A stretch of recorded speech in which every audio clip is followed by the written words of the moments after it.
selalu mengatakan, siapa yang benci Ahlul Bait, benci zuriat Nabi, mereka celaka. Ini bukan masalah benci. Gak ada sedikit pun kaum muslimin yang berakidah Ahlussunnah wal Jamaah benci kepada Ahlul Bait. Tapi masalahnya ente pada Ahlul Bait bukan.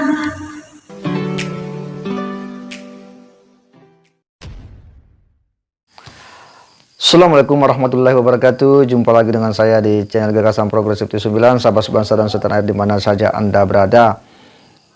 Kembali kita update informasi terkait dengan masalah nasab habaib, dan kali ini ada video ulasan yang cukup menarik dari seorang ulama Aceh, di mana ulama Aceh ini menegaskan ya kepada pemerintah maupun kepada Kementerian Agama Republik Indonesia, bahkan kepada lembaga-lembaga keagamaan seperti MUI maupun MUI Aceh dan sejumlah lembaga-lembaga nasab, agar mau melakukan dialog diskusi terkait dengan ya kisruh masalah nasab para habaib ini.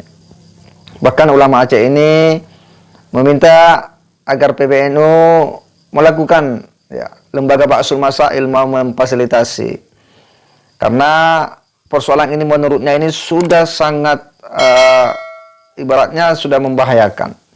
Bagaimana tidak ya terjadi pro kontra sejak kisruh masalah habaib ini mengemuka ke permukaan. Mereka para habaib menganggap bahwa para kiai yang mencoba mempertanyakan nasab para habaib itu dianggap membenci zuriat Nabi. Ini narasi yang mereka bangun. Di satu sisi para pengikut-pengikut ya kiai yang memahami bahwa nasab Alawi ini sedang dipertanyakan menganggap bahwa nasab mereka palsu. Nah, inilah yang kemudian menurut ulama ini harus ada jalan keluar. Salah satunya adalah dengan memfasilitasi agar ada diskusi dengan mereka. Di satu sisi menurutnya bahwa Rabita Alawiyah juga tidak pernah ya membuka diri untuk melakukan dialog. Inilah yang kemudian menyebabkan masalah ini terus berlarut-larut. Dia menegaskan bahwa sebenarnya tidak ada orang yang membenci zuriat Nabi. Tidak ada orang yang Ahlussunnah wal Jamaah yang membenci zuriat Nabi. Yang masalah itu adalah apakah anda yang dimaksud itu para oknum-oknum habaib yang ngaku-ngaku cucu Nabi itu benar-benar zuriat Nabi. Nah, ini yang kemudian menjadi pokok ulasan. Nah, seperti apa ulasan dari ulama ini? Mari kita simak bersama-sama. Assalamualaikum warahmatullahi wabarakatuh. Alhamdulillahilladzi ja'ala ahla baiti Nabi Muhammad sallallahu alaihi wasallam bi'ala darajatil anbiya wa tahharahum tathiran wa ja'ala lana min barakatihim insanan mufikan 'an syirki wal kufr wa hadana bihi min adh-dhulumati ila an-nur wa adkhalna bi shahadatayn jannatal na'im wa hasharana lana ma'al muttaqin. Allahumma salli wa sallim ala sayyidina Muhammad sallallahu alaihi wasallam wa ala alihi wa sahbihi wa man tabi'ahum bi ihsanin ila yaumiddin, amma ba'd. Akhirnya bila dirahmati Allah, senang sekali kita bisa bertemu lagi di dalam ruang yang sama ini, yakni dunia YouTube, yang semoga teknologi ini Allah jadikan manfaat ilmu dan amal agama buat kita semua di dunia dan akhirat. Baiklah, langsung saja. Akhirnya dirahmati Allah, sudah lumayan lama sekali kita menunggu Rabitah Ba'alawi seperti Maktab Daimi Rabitah Alawiyin MDLA yang diketahui oleh Taufik Asgar dan Aqabatul Ashraf Alawiyin NAA yang diketuai oleh Ali Zainal Hamidin Asgar, guna tujuan mengundang diskusi akbar secara resmi kepada Kiai Haji Imaduddin Syekh Syabab Ahli Nazar Muhyi Sunnati wal Jamaah wa Mumitul Bid'ati wal Kibbah mimman yantasibu ila sadatil ashrafil mutahhirin, dan kepada pengurus maktab lainnya yang ada di Indonesia dalam membicarakan perihal kepalsuan sanad nasab leluhur Ba'alawi yang bernama Ubaidillah sebagai anaknya Sayyidina Ahmad bin Isa Al-Rumi Al-Naqib. Tapi kami perhatikan kok nggak kunjung adanya respon positif terkait hal ini dari pihak ahli nasab dan pengurus lainnya dari Rabitah Bani Ba'alawi, sehingga dengan demikian mesti akan muncul beberapa asumsi di kalangan masyarakat umum yang berakibat tidak baik ke depannya. Di antaranya khilafillah rahmati oleh Allah, yang pertama, masyarakat umum akan memandang atau berasumsi bahwa Rabithah Ba'alawi tidak memiliki ahli nasab yang mempunyai ilmu dalam bidang nasab. Itu yang pertama. Yang kedua, asumsi yang kedua adalah Rabithah Ba'alawi bingung kok bisa leluhur mereka tidak terkonfirmasi atau terverifikasi sebagai anak Sayyidina Ahmad bin Isa Ar-Rumi di abad yang sezaman dengannya, yakni abad ke-6, bahkan sampai akhir abad ke-9 itu. Yang ketiga, asumsi masyarakat pada umumnya adalah Rabithah Ba'alawi merasa takut terbongkar kepalsuan nasabnya, sehingga boleh jadi pada masa waktu beberapa tahun ke depan masyarakat tidak menghormati mereka lagi, sehingga mau gak mau menjadi malu besar dan berinisiatif untuk berangkat pulang mudik atau pindah ke negeri lain yang mungkin sama, seperti pindah ke negeri Singapura misalkan, Malaysia, bahkan ke Bangladesh misalnya. Tapi memang heran, kok sekarang ahli nasab Bani Ba'alawi tidak berkutik sama sekali. Biasanya cepat tanggas, jika ada nasab orang lain palsu langsung keluar fatwa, seperti beberapa waktu yang lalu yang pernah terjadi di Kalimantan. Tapi kenapa sekarang kok tiba-tiba jadi tasawuf banget ya? Sebagian ulama mereka berkata, kita nggak perlu menanggapi persoalan ini, nasab kita sudah sedahari dahulu diakui. Jika ini ada yang meragukannya, ya nggak perlu dibahas dan ditanggapi serius. Biar Allah Subhanahu wa Ta'ala yang memberikan petunjuk bagi mereka yang meragukan nasab Ba'alawi. Padahal tuan-tuan yang dirahmati oleh Allah, yang dibutuhkan saat ini adalah pembuktian secara ilmiah nasab mereka. Sebagaimana mereka menolak nasab keturunan para wali songo dengan metode ilmiah ilmu nasab yang mereka katakan tidak terverifikasi nasab keturunan wali songo secara ilmiah ilmu nasab. Dan jika ada datanya boleh diberikan kepada kami, kepada mereka. Bahkan keturunan Sayyidina Hasan pun yang ada di Indonesia tidak mereka anggap, seperti misalkan Marga Al-Ambali Al-Hasani, Marga Al-Adrisi, Marga Al-Jailani, ya. Terkesan tuan-tuan yang dirahmati Allah, hanya mereka Bani Ba'alawi saja yang sahih nasabnya di Indonesia, sedang yang lainnya jauh dari kebenaran. Sehingga banyak kalangan dari mereka, bahkan ya kaum muhibbin buntar dari kalangan mereka mengatakan, kalau tidak ada pengakuan dari Rabithah, berarti nasabmu palsu. Jangan mengaku kamu, jangan mengaku nasab Nabi lah.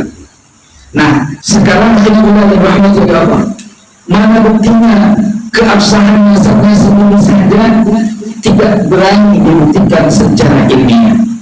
Sepertinya ini tanda-tanda bahwa Allah Subhanahu wa Ta'ala sudah mulai ingin membuktikan segala kedustaan ini yang sudah berjalan 500 tahun yang lalu. Sudah banyak ulama juga yang sudah kena prank di balik nasab ini. Apalagi kaum muslimin yang tidak memiliki ilmu tentang hal tersebut, ulama aja dahulu kena prank. Semoga Allah Subhanahu wa Ta'ala cepat memberikan keputusan di balik fitnah besar yang mengatasnamakan keturunan Nabi Sallallahu Alaihi Wasallam seperti kejadian yang terjadi saat ini. Ya Allah. Akhirnya Muhammad ya Allah. Asumsi keempat yang berjalan di masyarakat. Rabithah Ba'alawi terkesan memang ingin menciptakan suasana yang ada seperti ini agar para kiai yang menafikan nasab mereka dengan para kiai yang masih meyakini benarnya nasab mereka menjadi saling tidak sejalan dan tidak kondusif, dan masyarakat muhibbin buta pun menjadi saling berkontra, sehingga saling berasumsi. Yang satu bilang mereka menuduh habari nasabnya palsu, matinya su'ul khatimah, masuk neraka, kiainya kiai munafik dan lain sebagainya. Sedang masyarakat yang pro kepada kiai Ahmad dan yang pro kepada palsunya nasab Ba'alawi menyatakan habaib itu bukan keturunan Nabi, nasabnya palsu, tidak perlu menghormatinya berlebihan, kecuali mereka alim ulama yang lurus istiqamah pada jalan kebenaran. Ini yang muncul asumsi di masyarakat. Bahkan banyak lagi lebih dari ini. Bahkan banyak kita lihat di media-media Orang mengomentari tentang nasab, dia sendiri tidak paham ilmu nasab. Dicoba dari data mana entah nama, yang penting membela Pak Alawi. Kadang-kadang saya perhatikan itu yang menjadi dalil untuk membela nasab Pak Alawi, semua datanya abad ke-9. Adapun kitab Abnaul Imam yang ada di abad ke-4 lebih, ya, itu ternyata nama Ubaidillah itu bukan dari kitab asli, tetapi hasil tambahan oleh muhakkik yang menambahkan di abad ke-9. Ini lucu. Buktinya coba baca mukadimah. Lalu menuduh kitab As-Sajaratul Mubarakah adalah Syiah. Terus kitab As-Sajaratul Mubarakah adalah kitab palsu. Astagfirullah. Sampai asumsi ini, tuan-tuan. Padahal kalau kita bilang nggak perlu kitab As-Sajaratul Mubarakah, kitab-kitab yang lain juga selain As-Sajaratul Mubarakah, ya, kitab-kitab yang lain, Tahdhibul Ansar, banyak. Kalau saya nampakkan banyak, dan tapi nggak ada kesempatan pada ini, ya. Namun kalau ingin tahu, nanti saya akan hadirkan foto-foto, ya, kitab unik lah, bahkan manuskrip asli akan saya taruh, ya, sambil simak. Maka alhamdulillah, mereka juga berpegang kepada kitab A'yan Syiah, ya, di mana kitab-kitab tersebut, ya, mereka ambil daripada ulama-ulama Syiah. Tuan-tuan yang dirahmati Allah, lucu sekali sangat. Baru ini saya dengar ketua Romito datang ke Aceh dari informasi di mana manuskrip asli yang ada di Aceh. Allahumma shalli ala sayyidina Muhammad. Alhamdulillah yang dirahmati Allah. Banyak kalangan-kalangan asatidz yang mengomentari kebenaran kitab dari mulai abad ke-9 sampai kemari. Nggak perlu. Yang diperlukan mana bukti penulisan kitab di abad ke-9 sejarahnya menerangkan abad yang sebelumnya, di abad kedua Hijri, tentang Sayyidina Ahmad yang memiliki anak Sayyidina Ubaidillah yang ada di abad 2 sampai 3 Hijri. Dari mana datanya? Rijalul Islamnya mana yang menyebutkannya? Itu yang diperlukan. Seandainya kitab di abad ke-9 menyatakan kami ambil dalam kitab yang ada di abad sekian, kita lacak sampai ketemu di abad ke-4, itu jelas. Tidak usah jauh-jauh lah. Ada kitab ahli nasab di abad ke-5 yang menuliskan Ubaidillah anaknya Ahmad bin Isa al-Mu'atti, ungkap semua permasalahan ini. Tapi sampai hari ini Rabbi terserah mencari di mana-mana, tak ketemu. Syekh Imaduddin itu cerdas, tidak ketemu tuan. Saya sudah dapatkan manuskrip yang abad ke-4, ya. Manuskrip abad ke-4, coba lihat. Abad ke-5, coba lihat yang saya sampaikan. Tidak ketemu. Tidak ada nama Ubaidillah.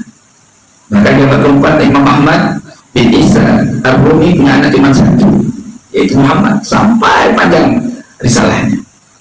Maka tuan-tuan yang dirahmati oleh Allah, terlepas dari permasalahan itu yang saya sampaikan, hal ini akan terus memperkuat status nasab mereka Bang Alawi sampai mendoktrin masyarakat layak umum, masyarakat umumnya didoktrin dengan hadis-hadis. Namun dalam hadis itu dibelokkan, maksudnya agar masyarakat Muhyiddin Mukhtar terus yakin kalau mereka Bani Alawi adalah suri Nabi Muhammad SAW yang terfitnah dan terzalimi. Ya, mereka selalu mengatakan siapa yang benci Ahlul Bait, benci durian Nabi, mereka celaka. Ini bukan masalah benci. Gak ada sedikit pun kaum muslimin yang berakidah Ahlussunnah wal Jamaah benci kepada Ahlul Bait. Tapi masalahnya ente pada Ahlul Bait bukan. Ini sekarang mau dibuktikan. Kalau hari ini bisa dibuktikan, alhamdulillah. Ada diskusi, ternyata difatwakan kuat. Ternyata ada data yang konkret. Ba'ala biada Ahlul Bait Nabi. Kita syahadat. Termasuk anak asyhadu an la ilaha illallah wa asyhadu anna Muhammadar Rasulullah. Maka hai kau Ba'alawi yang mudah kau menafikan semua. Bahkan keturunan kami pun yang lebih tua datangnya di Aceh dari keturunan mereka Ba'alawi, yang belum pernah dinafikan, termasuk lawan. Saya punya nasab juga, saya belajar. sekarang dia mencari data. Kami tahu di mana manuskrip tua yang ada di Aceh itu, kami tahu ada 5 tempat. Di Aceh manuskrip tua itu ada 5 tempat. Kalian malah bisa ketemu. Tapi kalau belum ketemu, nggak bakal ada nama kalian, kakek kalian, leluhur kalian. Malikus Saleh, ya, itu punya data. Maka tuan-tuan yang dirahmati oleh Allah, terlepas dari itu semua, agar hal ini tidak terus terjadi secara berkepanjangan dan negeri pun menjadi aman dan tentram, maka kami meminta kepada seluruh Naqobah Nasar yang ada di Indonesia, khususnya yang bekerja sama dengan Naqobah internasional seperti Naqobah yang ada di Maroko, Iraq dan lainnya, dan khususnya lagi Naqobatul Ashrafi Awliya'i Tis'ah Na'an, Naqobah DHI dan Maktab Al-Ittihad, untuk segera mendirikan cabang-cabangnya di seluruh Indonesia. Ini saya mohon kepada Na'an, DHI, Al-Ittihad dan yang lainnya, segera sebarkan cabang-cabang kalian, kantor-kantor cabang kalian di seluruh Indonesia, khususnya di Pulau Jawa, supaya informasi terkait nasab yang paling sahih dan yang paling benar, yang tepat, akurat, yang bersambung langsung kepada Rasulullah SAW terus diinformasikan kepada masyarakat, sehingga masyarakat tahu mana yang palsu dan mana yang asli. Ini harus, ya, sudah cukup lama keturunan asli dia, tapi saat ini nggak boleh lagi dia. Sudah semua harus kita bahas, karena ketika muncul Imam Mahdi yang asli harus muncul. Maka tuan-tuan yang dirahmati oleh Allah, kita perhatikan, ya, kehidupan ini.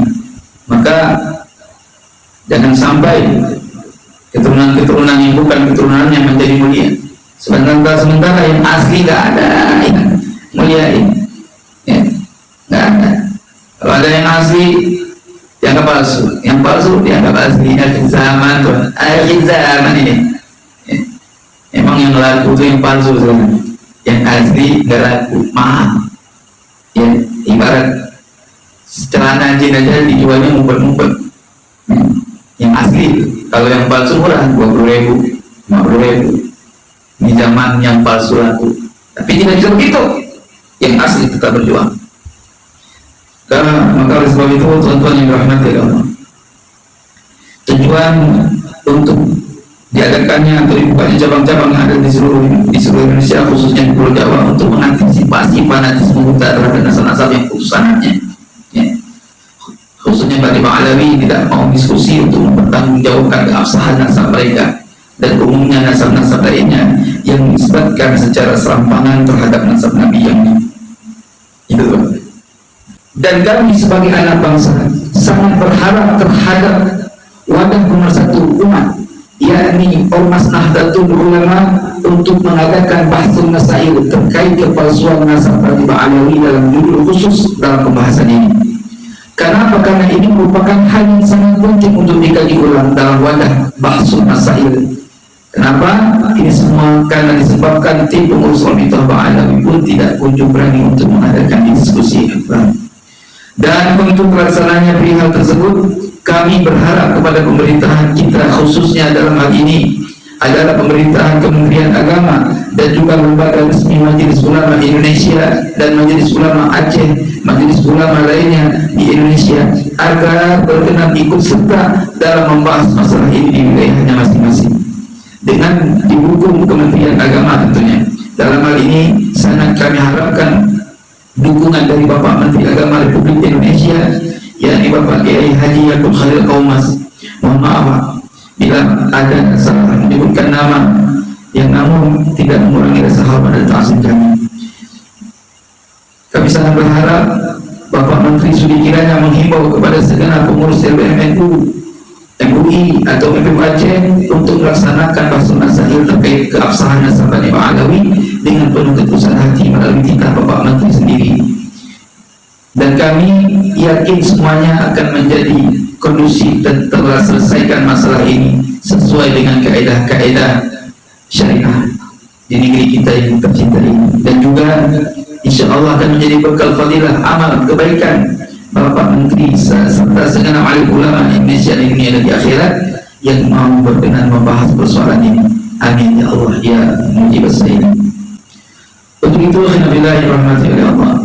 Dan dalam hal ini untuk kuatnya diskusi atau bahannya diskusi, kami sangat butuh keterangan yang menerangkan bahwa Sayyidina Ubaidillah benar anaknya Sayyidina Ahmad bin Isa Al-Muhajir terverifikasi dari kitab-kitab abad pelampau, dari kitab-kitab abad ke-4 Hijri, atau minimal ada ditemukan abad ke-5 ke-6 Hijri, insyaallah sudah menjadi sanad rijalnya ittisal sambungnya.